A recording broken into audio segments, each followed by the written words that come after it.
हरे कृष्ण। जय राधा माधव कुंज बिहारी, जय राधा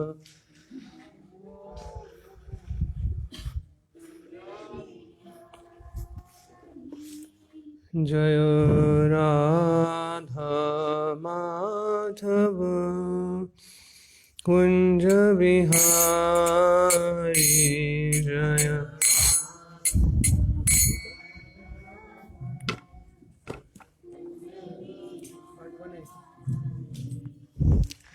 गोपी जन वल्लभ गिरिवरधारी, जय गोपी जन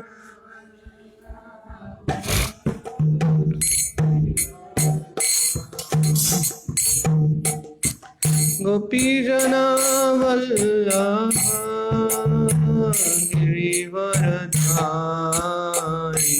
जय गोपी जन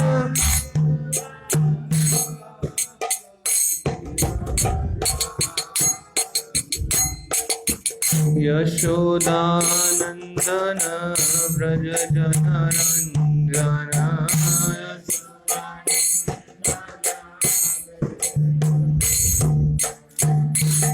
यशोदानंदन व्रज जनरंजन,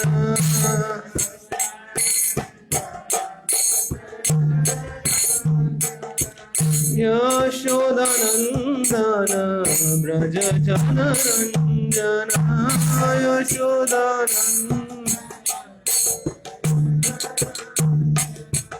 यमुना तीरावनचारि, यमुना तीरा यमुना तीरावनचारि,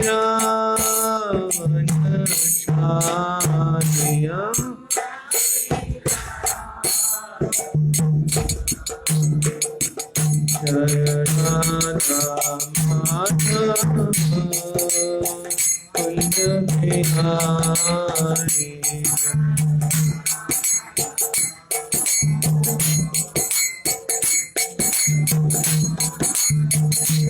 जय राधा माधव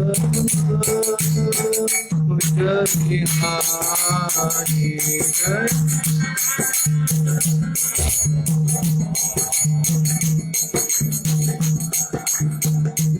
हरे कृष्णा कृष्णा कृष्णा हरे हरे, हरे राम राम राम हरे हरे, हरे कृष्णा कृष्णा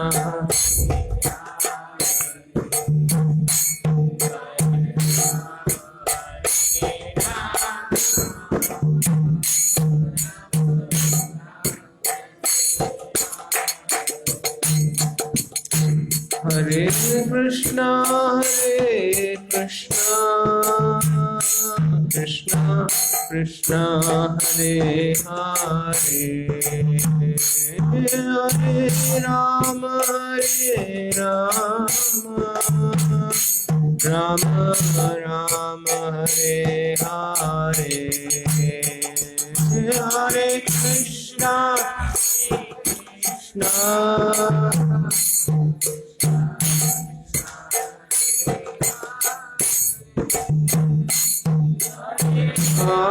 हरे Ram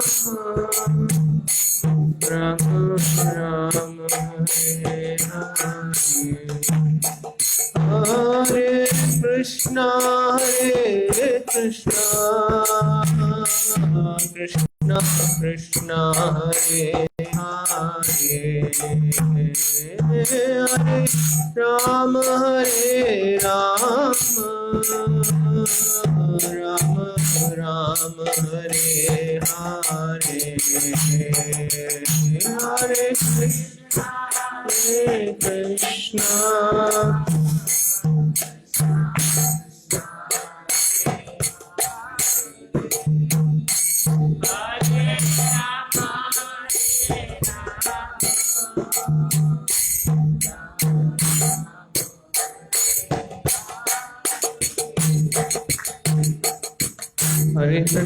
Hare Krishna, Krishna Krishna, Hare Hare, Hare Ram, Ram Ram, Hare Hare.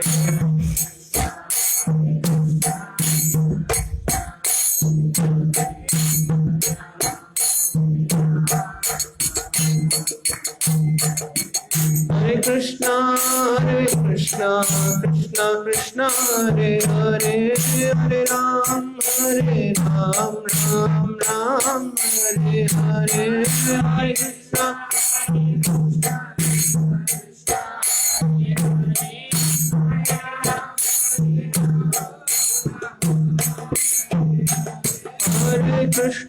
Hare Krishna, Krishna Krishna, Hare Hare, Hare Ram, Ram Ram, Hare Hare. Hare Krishna, Krishna. Hare Krishna, Krishna Krishna, Hare Hare, Hare Ram, Ram Hare Hare.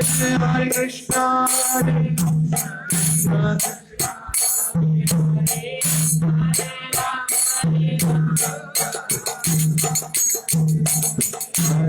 Krishna,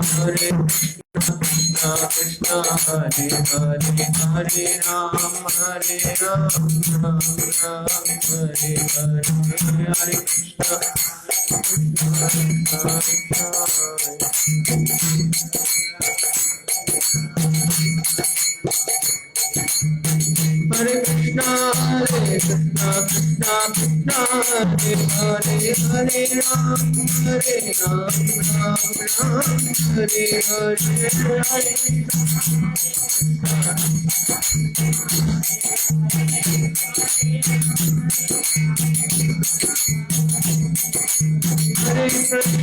Hare Krishna, Krishna Krishna, Hare Hare, Hare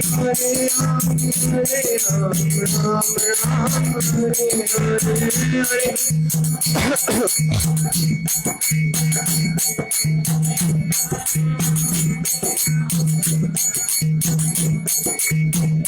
Krishna, Krishna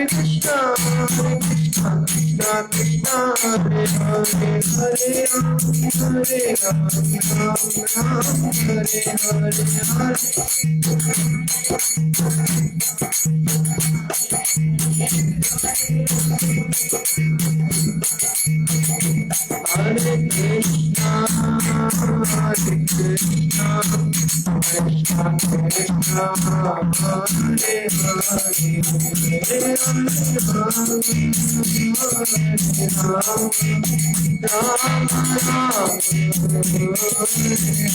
Hare Hare,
नमो भगवते वासुदेवाय।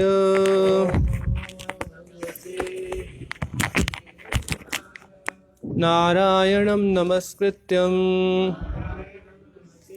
नरं चैव नरोत्तमं देवीं सरस्वतीं व्यासं ततो जयमुदीरये। नष्टप्रायेषु अभद्रेषु नित्यं भागवत सेवया भगवती उत्तमश्लोके भक्तिर्भवती नैष्ठिकी।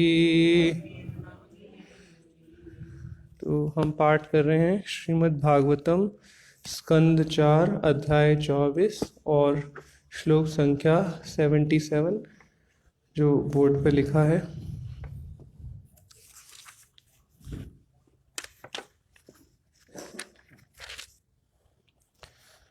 श्लोक का हम एक बार उच्चारण करेंगे, फिर उसके बाद आगे चर्चा करेंगे इसके। विन्दते पुरुषों मुष्मान्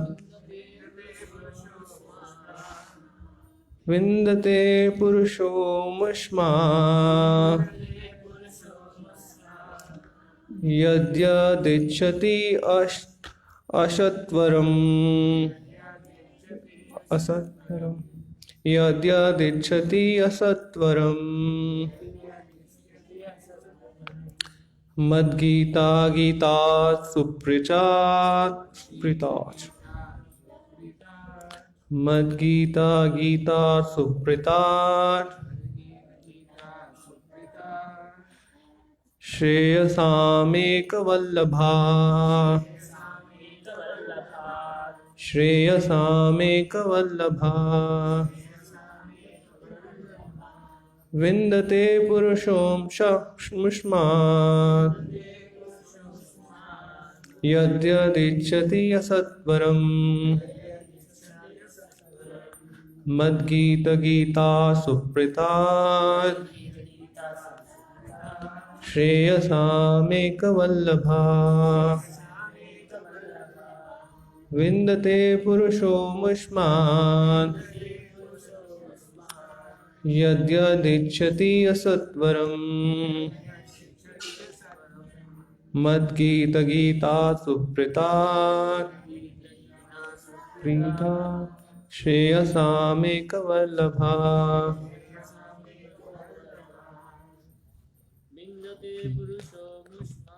विन्दते पुरुषो मुष्मान् यद्यदिच्छति असत्वरम् मद्गीता सुप्रीतात् श्रेयसामेकवल्लभा। निन्दते पुरुषो मुष्मान्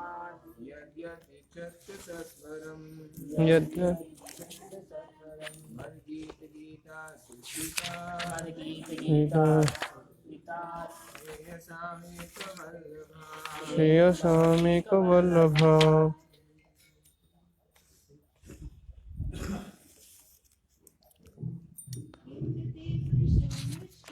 निन्दते पुरुषो मुष्मान् यद्यदिच्छति सत्वरम् मद्गीता सुप्रीतात् श्रेयसामेकवल्लभा। विन्दते विष्णो मुष्मान् यद्यदिच्छति असत्वरम् मद्गीता सुप्रीतात् श्रेयसामेकवल्लभा। हरे कृष्ण। तो अनुवाद तथा शब्दार्थ अनुवाद तथा तात्पर्य कृष्ण कृपा मूर्ति अपने शरण अरविंद भक्ति वेदांत स्वामी श्रील प्रभुपाद जी के द्वारा श्रील प्रभुपाद की। विन्दते प्राप्त करता है, पुरुषः भक्त, अमुष्मान् भगवान से यत् जो इच्छति कामना करता है, असत्वरम स्थिर होकर, मद्गीत मेरे द्वारा गाया हुआ, गीता गीत से, सुप्रीता भगवान से जो अत्यंत प्रसन्न होते हैं, श्रेयसाम समस्त आशीर्वादों में से, एक वल्लभात प्रियतम से। अनुवाद। समस्त शुभ आशीर्वादों में से सर्वप्रिय वस्तु भगवान है। जो मनुष्य द्वारा गाए गए इस गीत को जो मनुष्य मेरे द्वारा गाए गए इस गीत को गाता है, वह भगवान को प्रसन्न कर सकता है। ऐसा भक्त भगवान की भक्ति में स्थिर होकर परमेश्वर से मनवांछित फल प्राप्त कर सकता है। इसका अनुवाद दोहरा सकते हैं। समस्त शुभ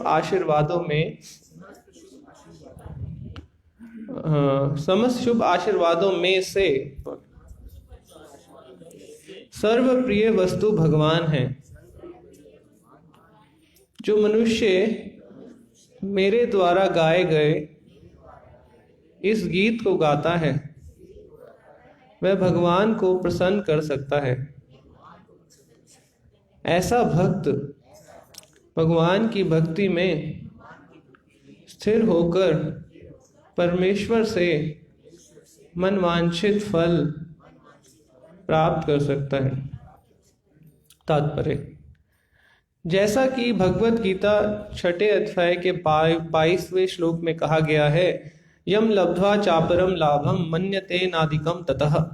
यदि किसी को भगवान की कृपा प्राप्त हो जाए तो उसमें किसी प्रकार की आकांक्षा या इच्छा शेष नहीं रहती। जब ध्रुव महाराज तप के द्वारा पूर्ण बन गए और जब उन्होंने भगवान का साक्षात दर्शन प्राप्त कर लिया तो उनसे मन वांछित वर मांगने को कहा गया, किंतु उन्होंने उत्तर दिया कि मुझे कुछ भी नहीं चाहिए, क्योंकि मैं भगवान के दर्शन प्राप्त करने से ही संतुष्ट हूँ। भगवान की सेवा के अतिरिक्त हम जो कुछ भी मांगते हैं वह माया के अतिरिक्त और कुछ नहीं होता। श्री चैतन्य महाप्रभु ने कहा है, जीवेर स्वरूप होए कृष्ण नित्य दास। चैतन्य चरितामृत मध्य लीला में कहा गया, प्रत्येक जीवात्मा भगवान का शाश्वत दास है। अतः जब कोई भगवान की भक्ति में लग जाता है तो उसे जीवन की परम सिद्धि प्राप्त हो जाती है।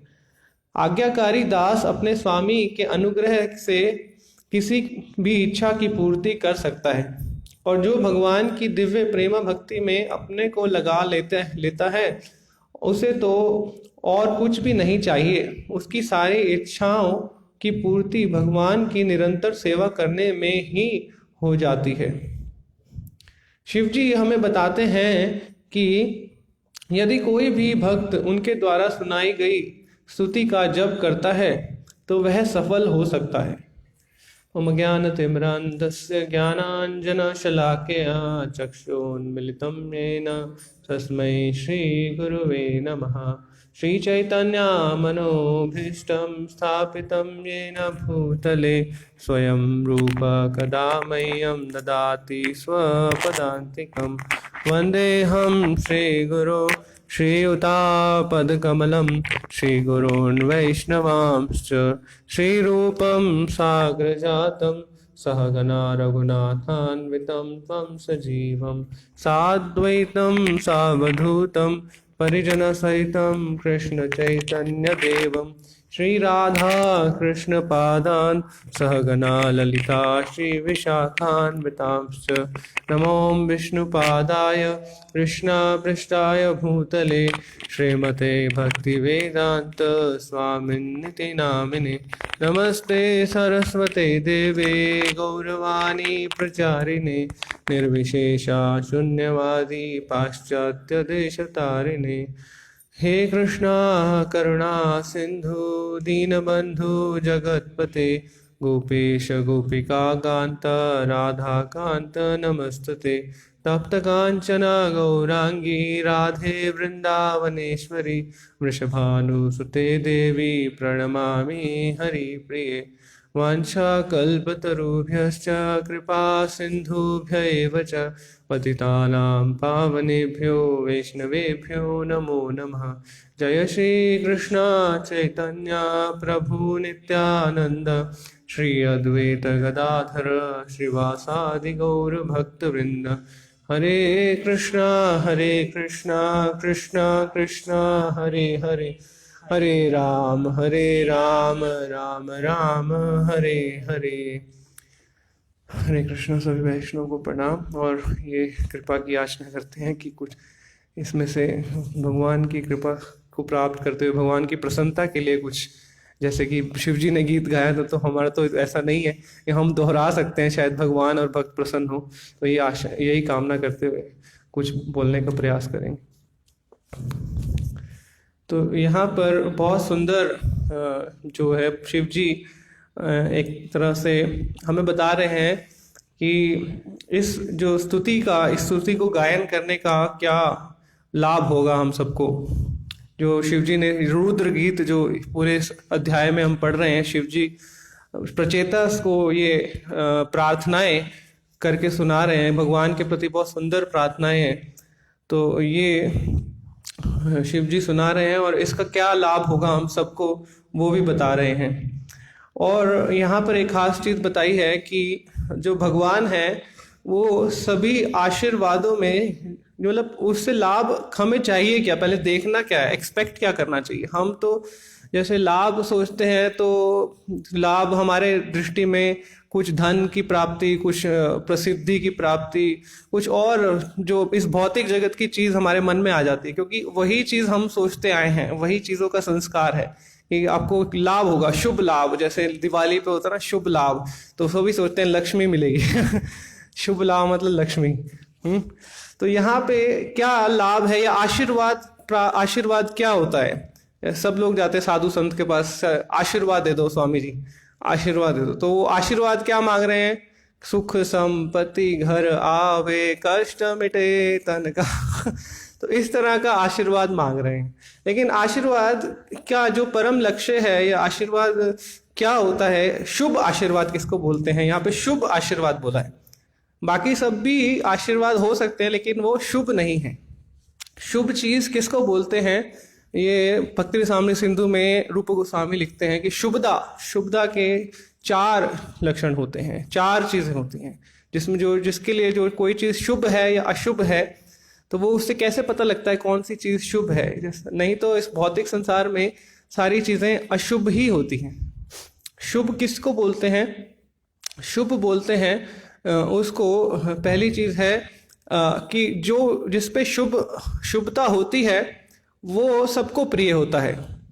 धीरा धीर जना प्रिय करो, वो सबको प्रिय होता है, सभी जीवात्माओं को वो व्यक्ति प्रिय होता है।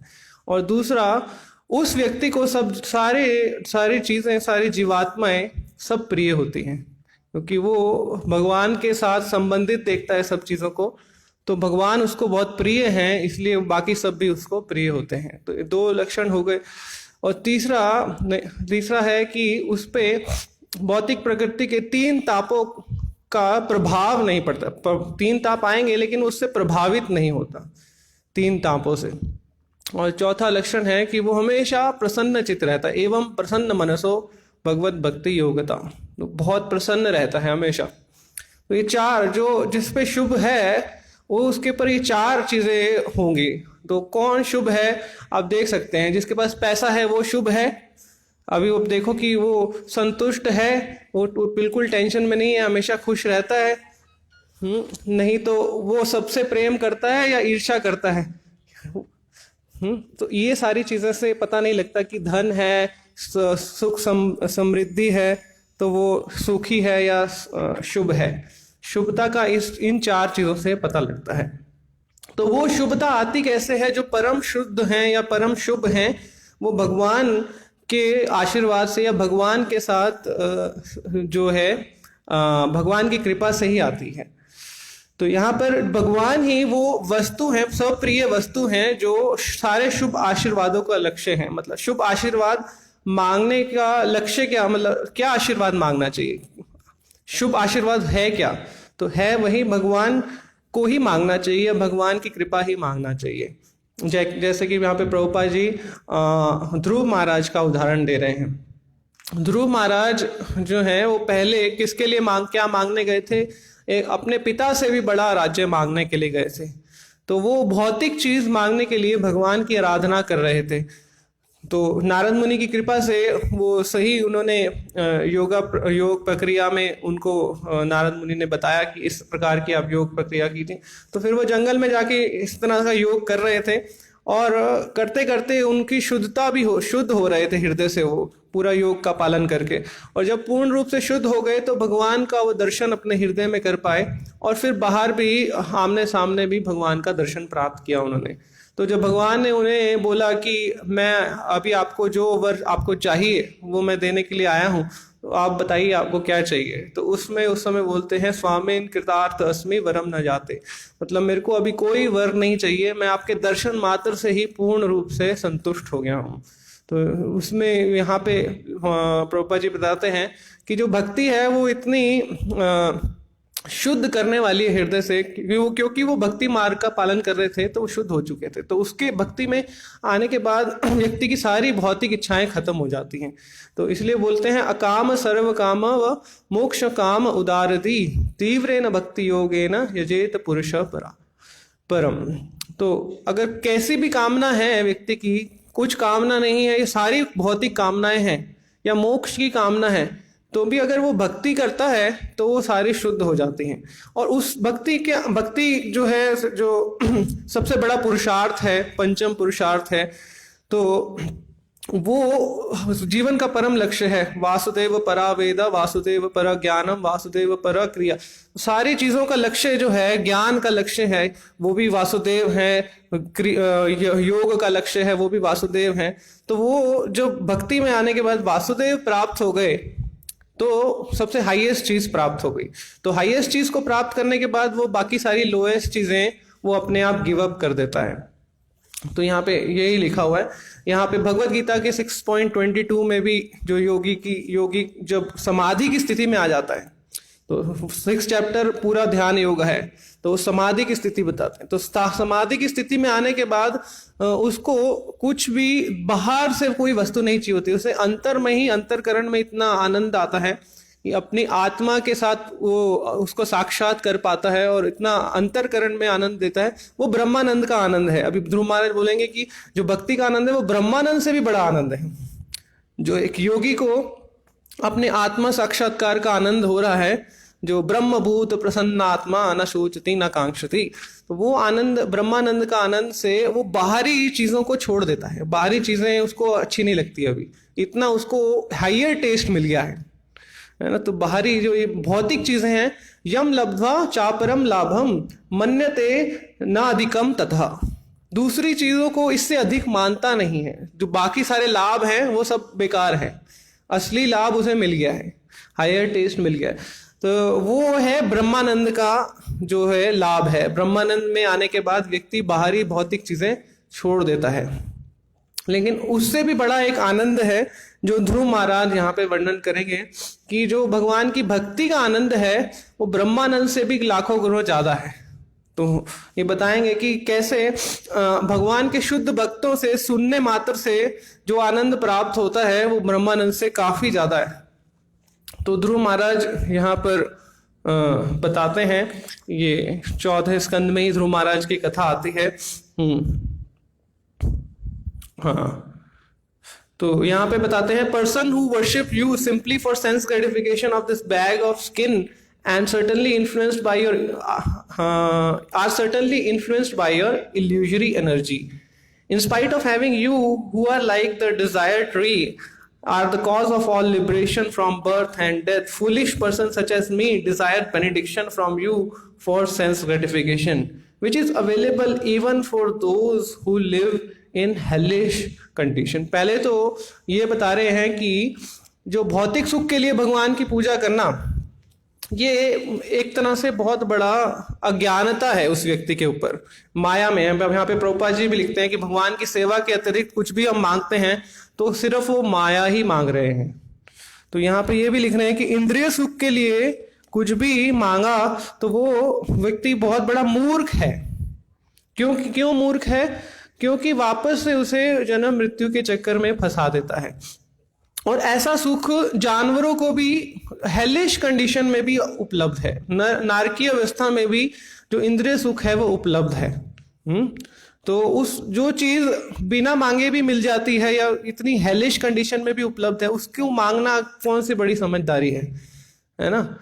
तो जैसे राजा के पास जाके अठन्नी चवन्नी मांग रहे हैं तो वो तो बेवकूफ़ी बताया जाएगा ना। अठन्नी चवन्नी तो ऐसे ही मिल जाएगी आपको सड़क पे गिरी हुई मिल जाएगी। तो वो चीज को मांगना, यहाँ पे पहले तो अपना वो बता रहे कि मैं आपसे वही मांगने के लिए आया था। ध्रुव महाराज अपना ह्यूमिलिटी में वो बता रहे हैं कि ये मैं मांगने के लिए आया था। फिर आगे इसके तात्पर्य में प्रभुपाद जी बताते हैं कि Dhruva Maharaj repented because he had come to the Lord to render devotional service for material profit. He here condemns his attitude. Only due to gross lack of knowledge does one worship the Lord for material profit or for sense gratification. तो ये अज्ञानता का लक्षण है। तो हमारे भी अगर भौतिक कई बार हम मांगते नहीं है लेकिन इच्छा रहती है, पूजा लाभ प्रतिष्ठा, ये इच्छा रहती है, कुछ ना कुछ हमें मिलना चाहिए, उसी को अनर्थ बोलते हैं, है ना। कुछ अर्थ की कामना, इसलिए भागवतम में पहले ही बोल दिया, ना अर्थो अर्थाय उपकल्पते, मतलब कामस्य ना इंद्र प्रीति ना अर्थो अर्थाय, मतलब काम की प्रीति के लिए या अर्थ की प्रीति के लिए हमें भक्ति नहीं करना चाहिए। ये भागवतम में लिखा है, श्रीमद् भागवत। तो यहाँ से क्योंकि हम कुछ ना कुछ कार्य करते हैं, जैसे भौतिक संसार में कुछ कार्य करते हैं, जॉब करते हैं, बिजनेस करते हैं, तो एक अपेक्षा रहती है कि इसकी सैलरी मिलनी चाहिए या इसका कुछ रिमोमरेशन मेरे को आना चाहिए, कुछ तो लाभ होना चाहिए। मैं ऐसे बेफालतू में थोड़ी काम किया, इतना मेहनत किया, कम से कम कोई शाबाश ही बोलना चाहिए, शाबाश बहुत अच्छा कार्य किया है ना। नहीं तो भक्ति में आने के बाद भी कोई ऐसी एक्सपेक्टेशन तो रहती है कि चलो हमने कुकिंग किया, एक व्यक्ति तो बोलना चाहिए अच्छा बना है नहीं, इतना सेवा किया जन्माष्टमी में, इतना कुछ तो गिफ्ट मिलना चाहिए, इतना बुक डिस्ट्रीब्यूशन किया, है ना, मैंने देखो 500 बुक डिस्ट्रीब्यूट किया, कुछ मेरे को प्राइस मिलना चाहिए, है ना, शाबाशी मिलनी चाहिए। तो ये एक्सपेक्टेशन रहती है और फिर उसी एक्सपेक्टेशन से हम कार्य करते हैं, है ना, कि इस बार मैं भी बड़े वाला प्राइज लेके आऊंगा, मेरे को भी शाबाशी मिलेगी तो इस तरह से वो भी एक तरह से भौतिक लाभ के लिए फिर हम भक्ति कर रहे हैं। तो वो सटल है, बहुत ही सटल है कि क्या है, उस भावना में काम करना, निष्काम भाव से भगवान की भक्ति करना, निष्काम सेवा करना, वो बहुत कठिन कार्य है, इतना सरल नहीं है ना। जो भगवान गीता में क्या कहते हैं, कर्मण्यवाधिकारस्ते माँ फलेषु कदाचन माँ कर्म फल हेतुर्भुर माते संगस्ते अकर्मणि।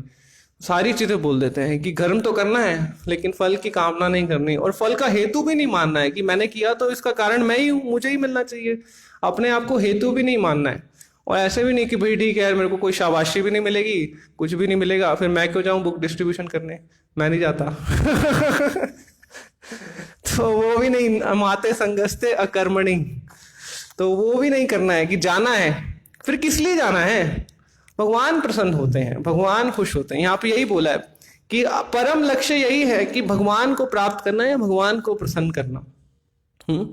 यही शुभ आशीर्वाद है, यही आशीर्वाद है।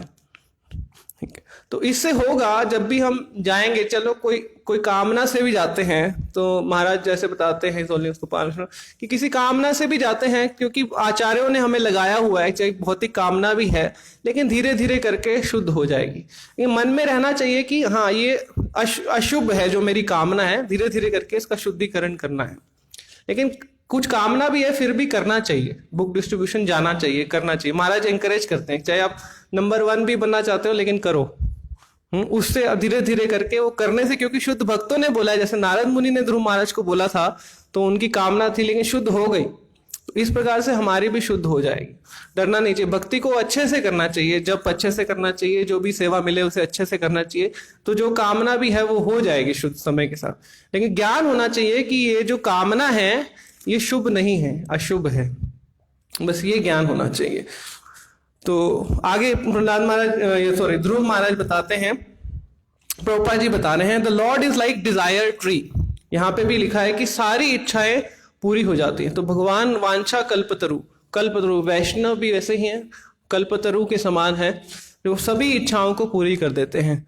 तो यहाँ पे प्रभुपाद जी इसके तात्पर्य में बताते हैं, जो श्लोक आज पढ़ा, कि अगर हम स्वामी की, मतलब जो भी हमारे मास्टर हैं, स्पिरिचुअल मास्टर हैं, उनकी सेवा करते हैं, आज्ञाकारी दास अपने स्वामी के अनुग्रह से किसी भी इच्छा की पूर्ति कर सकता है। तो अपने स्वामी की जो उनको प्रसन्न करते हैं, उनकी सेवा करते हैं, तो सारी इच्छाएं पूरी हो सकती हैं, चाहे वो भौतिक हो या चाहे वो आध्यात्मिक हो। तो भगवान को प्रसन्न करने से सारी इच्छाएं पूरी हो जाती है। यहाँ पे ध्रुव महाराज की भौतिक इच्छाएं भी थी, हालांकि बाद में इच्छा नहीं रही, लेकिन पूरी तो फिर भी भगवान ने कर दी। उनको भी पूरे 36,000 साल तक धरती का राज्य, उनके पिता का राज्य प्राप्त हुआ। फिर उसके बाद ध्रुव लोक में गए, जो कि पूरी सृष्टि का जब अंत हो जाता है तब भी वो नाश नहीं होता है। तो ऐसे लोक में भगवान ने उनको प्रदान किया, तो सारी भौतिक इच्छाएं भी उनकी पूरी हो गई। तो हम भी बोलते हैं, ये प्रसादे पूरे सर्व आशा, सारी आशाएं पूरी कर देती हैं। लेकिन आशा होनी क्या चाहिए? गुरु मुखा पद्म वाक्या चित्ते ते करिए क्या, और ना करी मने आशा, ये आशा ही होनी चाहिए, ये शुभ आशा है। हालांकि वो सारी इच्छाएं पूरी कर देंगे, लेकिन उससे फिर एक भौतिक इच्छा जो पूरी होगी तो उससे एक नुकसान भी होगा। जैसे हम हरि नाम को भी बोलते हैं कि हरि नाम कोई असावधानी से भी ले, सावधानी पूर्वक ना भी ले, तो वो भी वांछा कल्पतरु हैं, हरि नाम प्रभु भी, तो वो भी आपकी सारी इच्छाएं पूरी कर देते, चाहे भौतिक भी हो। लेकिन होता क्या है, भौतिक इच्छा पूरी हो जाने से होता क्या है कि हमें अभी उसका भोग करने के लिए यहाँ पे और समय बिताना पड़ेगा। यही ध्रुव महाराज लेमेंट करते हैं बाद में कि अब अभी मेरे को मिल गया, उसी समय अगर भौतिक इच्छा नहीं होती तो उसी समय भगवान के धाम जा सकता था। अभी यहाँ पे रह के भगवान से थोड़ा सा तो दूर रहना पड़ेगा, डायरेक्ट एसोसिएशन नहीं मिलेगा। इसीलिए ये डिजायर करते हैं, भगवान से इच्छा करते हैं कि शुद्ध भक्तों का संग तो प्रदान कीजिए हो, है ना। तो ये है कि थोड़ा हमारा टाइम एक्सटेंड हो जाएगा, वो भौतिक इच्छा पूरी हो जाएगी तो उसको भोगने, क्योंकि इच्छा थी तो भोगेंगे भी, जब पूरी हो जाएगी उसको तो भोगेंगे, तो वो फिर और समय हमारा इस संसार में बढ़ जाएगा, कुछ बंधन और बन जाएगा। तो वो समय ना बढ़े, इसीलिए जितना हो सके प्रयास करना चाहिए। इसलिए प्रभुपाद जी ने जो हमें बताया कि सुबह अपना जो साधना है वो अच्छे से करना है, और शाम में भी साधना अच्छे से करना, और दिन के समय 8 घंटा अपना सेवा जो है नॉन फ्रूटिव वे में कोशिश करना, कि नॉन फ्रूटिव वे में हम करें, कोशिश करना कि उस तरीके से। लेकिन अगर साधना अच्छा नहीं होगा तो वो नॉन फ्रूटिव वे में करना भी बहुत कठिन होता है।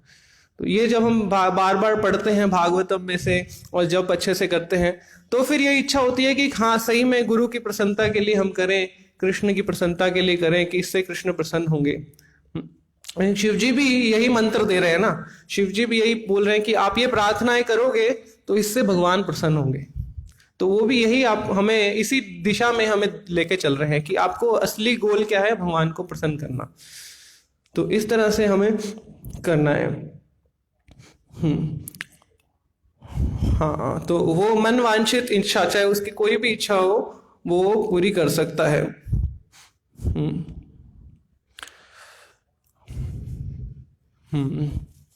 तो यहाँ पे एक और प्रभुपाद जी बता रहे हैं कि जीवेर स्वरूप होए नित्य कृष्ण दास, कि जीव का जो स्वरूप है कृष्ण का नित्य दास होना है, जो चैतन्य चरितामृत में चैतन्य महाप्रभु बताते हैं।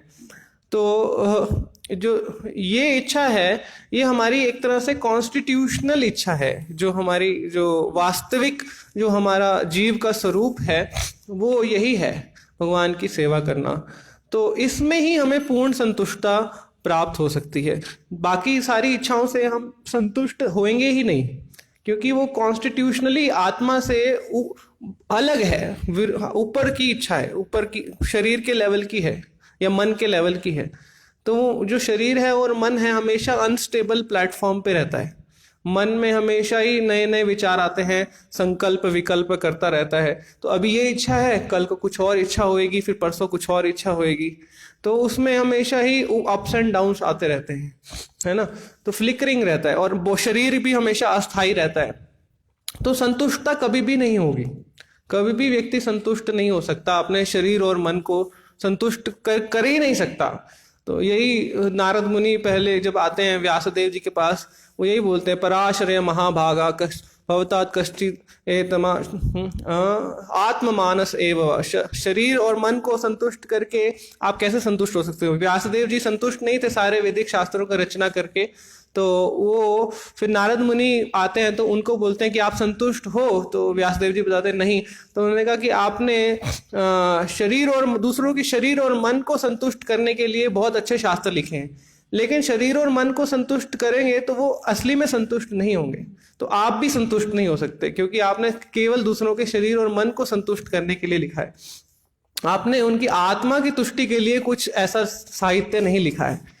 तो फिर वो जब नारद मुनि बताते हैं कि आप श्रीमद् भागवतम भगवान के अमल यश का गुणगान करो, और एक अमल रूप से ही करो, है ना, जिसमें कोई भी और कैतव धर्म ना हो, जो चीटिंग टाइप ऑफ रिलीजन ना हो। तो वैसा अमल यश का गुणगान श्रीमद् भागवतम में जब व्यासदेव जी ने किया तो तभी उन्हें पूर्ण संतुष्टता महसूस हुई। तो हमारे जीवन में भी यही है कि भगवान की सेवा और भगवान के प्रति जो भक्ति भाव है उसको वृद्धि करने की आकांक्षा, उसकी वृद्धि करने की हमारी जो अभिलाषा यही होगी, तो ही फिर आत्मा संतुष्ट रहेगी। नहीं तो मन के लेवल पे नए नए विचार आते रहेंगे कि ये अचीवमेंट ले लिया, ये अचीव कर लिया, तो नेक्स्ट क्या अचीव करना है, नेक्स्ट क्या अचीव करना है। उससे संतुष्टि मिलेगी नहीं, वो अचीव हो जाएगा, थोड़े टाइम के लिए रहेगी, लेकिन फिर नेक्स्ट लेवल आ जाएगा कि ठीक है अभी मैंने ये सीख लिया, मृदंगा सीख लिया, फिर चलो हारमोनियम सीखते हैं, चलो वो सीखते हैं, है ना। उससे प्रसन्न कर पा रहे हैं कि नहीं, वो नहीं देख रहे भगवान को।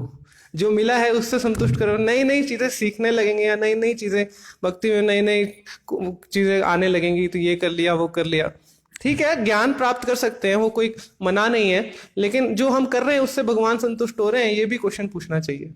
या क्या मैं संतुष्ट हूँ? उसका आउटकम यही होगा ना भगवान की संतुष्टता की, कि मैं संतुष्ट हूँ। मैं संतुष्ट हूँ मतलब न सोचती न कांक्षती, कि मेरे में कोई लेमेंटेशन, कोई हैंकरिंग है, या मेरे में फॉल्ट फाइंडिंग कर रहा हूँ। अगर ये सारी चीज़ें हैं, या मेरे में छोटी छोटी बात पे मैं गुस्सा आ जाता है मुझे, तो ये सारी चीज़ें हैं, तो मैं संतुष्ट नहीं हूँ। इसका मतलब मैं भगवान को संतुष्ट नहीं कर रहा हूँ, या भक्तों को संतुष्ट नहीं कर रहा हूँ।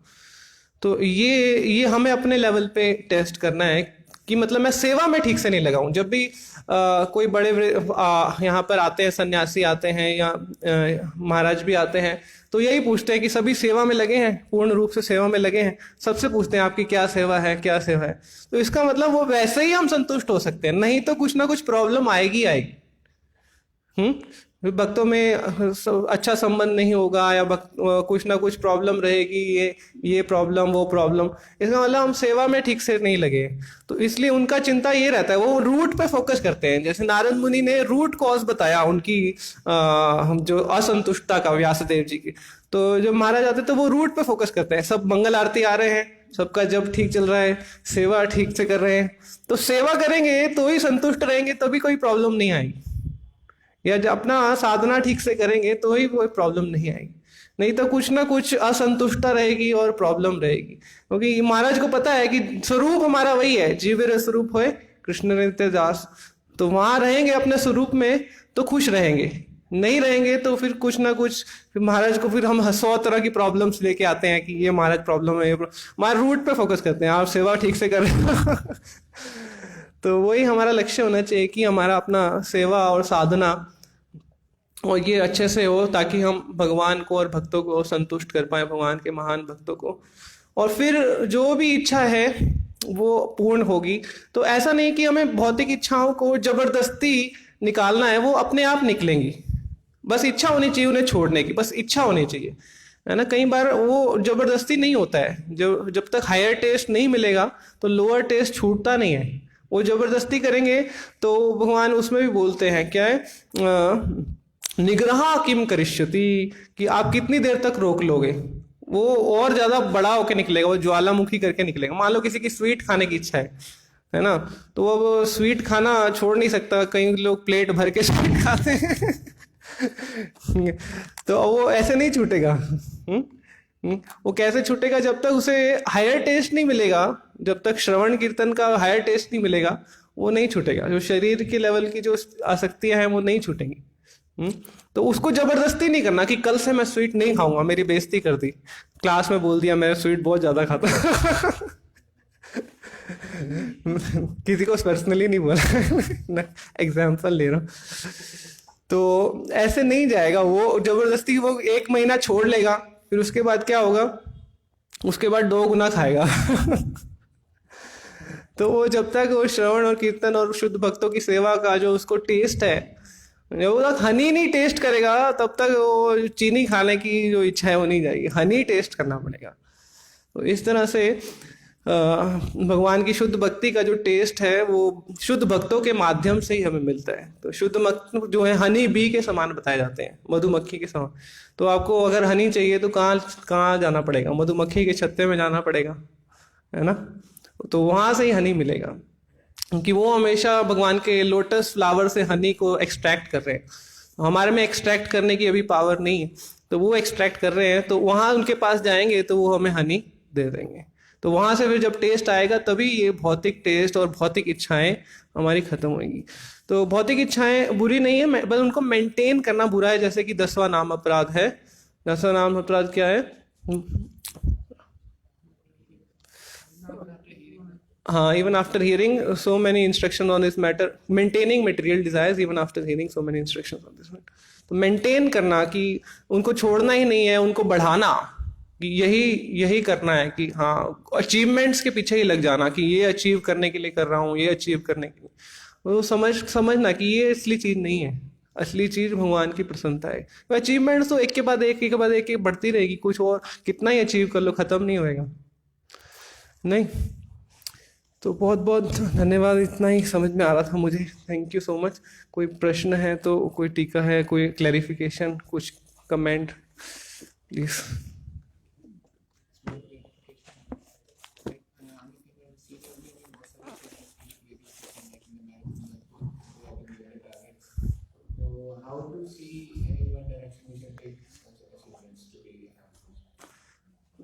यस, कि आप बोल रहे हैं कि हमें जैसे प्रेरित किया जाता है अचीवमेंट्स के लिए।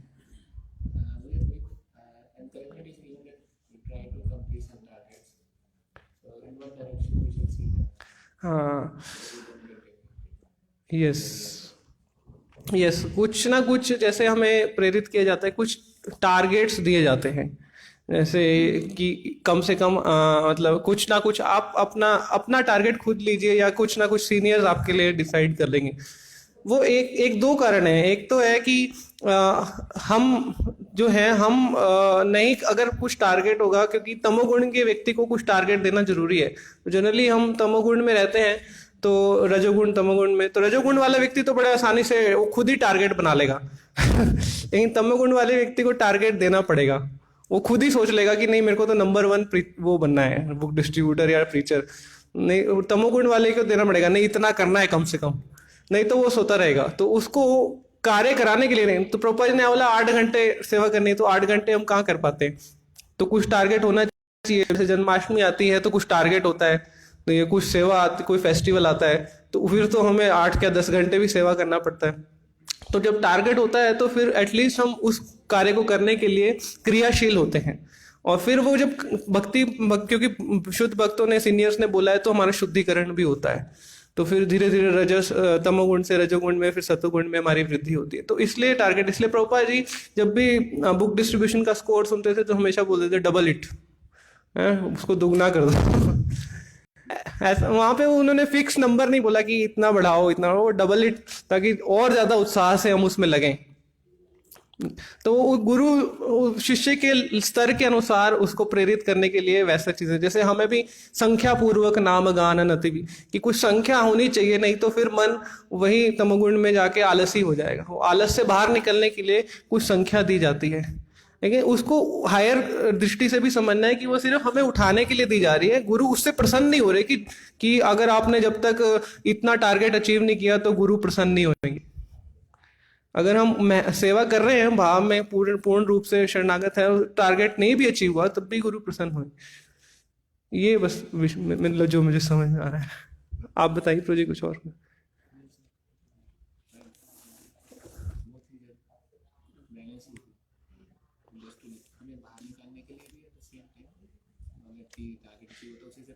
हाँ प्रभु जी आप कुछ।